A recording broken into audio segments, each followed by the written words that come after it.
naging busy ka na. Yan ang inaano niya pagkaan yan. Eh, si Tito William. Asa si Tito William dyan? Asa si Tito William dyan? Ayun mo. Tito William. Tito William dyan.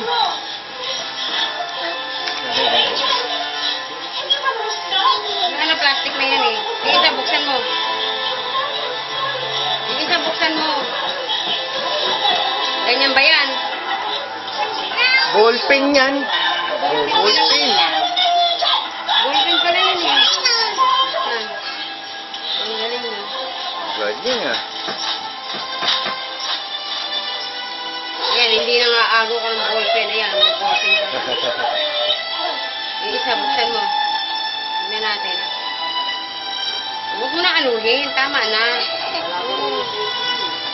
Tumingin ka dun, oh. Ayan. Ito pa, buksan mo. Isa. Lagay sa plastic. Buksan. Kumuha ng ano kasi si Ivan ng exam. Kumuha